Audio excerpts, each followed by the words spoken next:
কানাডার কোম্পানি নাইকোর ৩টি গ্যাস ক্ষেত্র পরিত্যক্ত দেখিয়ে চুক্তির মাধ্যমে রাষ্ট্রের প্রায় ১৩,৫০০ কোটি টাকা ক্ষতি ও দুর্নীতির অভিযোগে ২০০৭ সালে বেগম খালেদা জিয়া সহ ৫ জনের বিরুদ্ধে তেজগাঁ থানায় মামলা করে দুদক।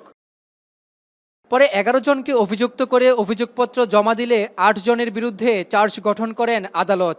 এ মামলায় সাক্ষ্য গ্রহণ শেষ করে রায় পর্যন্ত পৌঁছাতে সময় লেগেছে ১৭ বছরের বেশি। রাষ্ট্রপক্ষের ৬৮ জন সাক্ষীর মধ্যে সাক্ষ্য দেয়া ৩৯ জনের কেউই বেগম খালেদা জিয়াকে দোষী করেনি।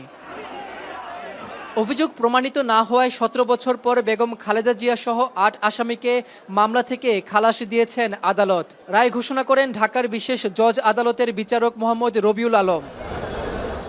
নাইকো মামলার রায়ের পর্যবেক্ষণে আদালত বলেন, এই মামলা একটি রাজনৈতিক ও হয়রানিমূলক মামলা। রায়ের পর আইনজীবীরা বলেন, দুদকের কর্মকর্তাদের অনৈতিকভাবে ব্যবহার করে এ মামলা দেয়া হয়েছিল। শেখ হাসিনা সহ দুদকের তৎকালীন কর্মকর্তাদের বিচারের দাবি জানান তারা। বেগম খালেদা জিয়ার বিরুদ্ধে এই ৩৯ জন সাক্ষীর একজনেও বেগম খালেদা জিয়ার বিরুদ্ধে কোনো সাক্ষ্য দেন নাই এবং এই মামলার মধ্যে গত ১৬ বছর বেগম খালেদা জিয়াকে অপমান অপদস্থ করবার জন্য, শুধুমাত্র রাজনৈতিকভাবে তাকে মাইনাস করবার জন্য এই মিথ্যা মামলাটা দিয়েছিল। আজকে মাননীয় আদালত আজকে রায়ের মধ্য দিয়ে বেগম খালেদা জিয়াকে খালাস দিয়েছেন। এদিকে বিএনপির আইনজীবীরা বলেন, নাইকো মামলায় বেগম খালেদা জিয়াকে ফাঁসিয়েছিলেন শেখ হাসিনা।